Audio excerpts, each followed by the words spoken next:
Hello, আসসালামু আলাইকুম viewers. আপনারা সবাই কেমন আছেন? আশা করি সবাই অনেক অনেক ভালো আছেন। আমি আলহামদুলিল্লাহ ভালো আছি। আপনাদেরকে আজকে দেখাতে যাচ্ছি গরুর বট বা ভুঁড়ি রান্নার রেসিপি। প্রথমেই আমি বটগুলো বা ভুঁড়িগুলোকে আমি ছোট ছোট টুকরো করে কেটে নিয়েছি। এখন আমি গরম পানিতে এটাকে সুন্দর করে কষলিয়ে ধুয়ে নেব। গরম পানি দিয়ে ধুলে ভুঁড়ির গন্ধটা আসবে না।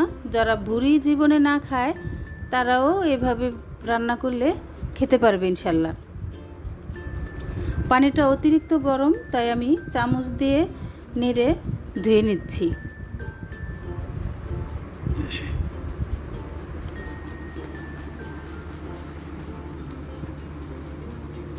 আমার ধোয়া হয়ে গিয়েছে, আমি একটা অন্য বোলের মধ্যে তুলে নিচ্ছি।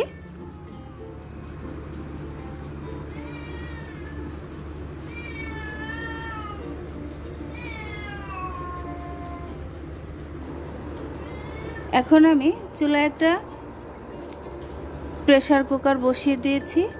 আসলে প্রেসার কুকারে রান্না করলে এটা অনেক তাড়াতাড়ি হবে, তাই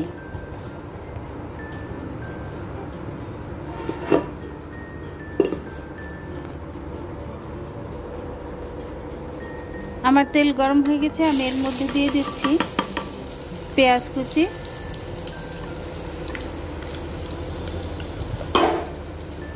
এখন পেঁয়াজটাকে আমি নেড়ে চেড়ে সুন্দর করে ব্রাউন কালার করে ভেজে নেব।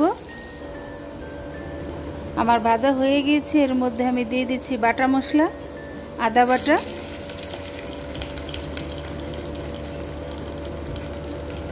রসুন বাটা আর দিচ্ছি জিরে বাটা।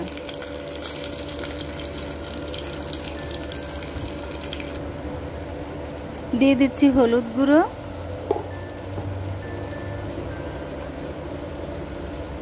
লাল মরিচের গুঁড়ো,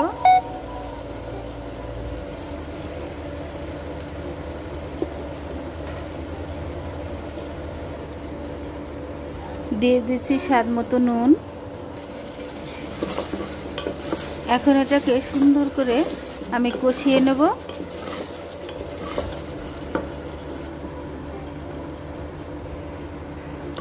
আমার কষানো হয়ে গেছে। এর মধ্যে আমি ভুঁড়িগুলোকে দিয়ে দিচ্ছি।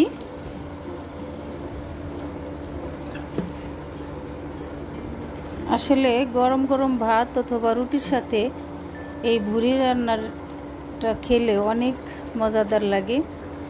আমার তো পেট ভরে যায়, তবু মুখ ফেরে না। অনেকে এটা পছন্দ করে না, কিন্তু এইভাবে রান্না করে না বলে খাওয়াবেন, দেখবেন কেউ টেরই পাবে না যে আপনি ভুঁড়ি রান্না করেছেন নাকি অন্য কিছু।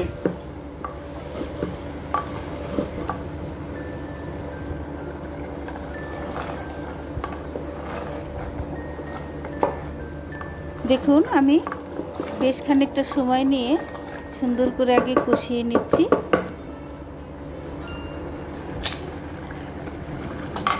এখন আমার কষানো হয়ে গিয়েছে। আমি এবার প্রেসার কুকারের ঢাকনাটা লাগিয়ে দিচ্ছি।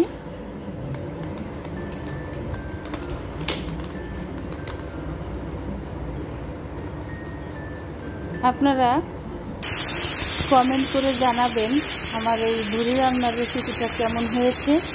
আপনাদের কমেন্ট পড়তে আমার খুবই ভালো লাগে। আর আমার চ্যানেলটিকে লাইক এবং সাবস্ক্রাইব করতে ভুলবেন না। আমি ঢাকনাটা খুলে দিয়ে এখন আমি এর মধ্যে দিয়ে দিচ্ছি রাঁধুনি মাংসের মশলা। এটা দিলে এই ভুঁড়িটার স্বাদটা আরও অনেকটাই বেড়ে যায়। তাহলে বন্ধুরা, আজ এ পর্যন্তই। আপনারা সবাই ভালো থাকবেন, সুস্থ থাকবেন এই কামনা করে আবার কোনো নতুন ভিডিও নিয়ে হাজির হব। আল্লাহ হাফেজ।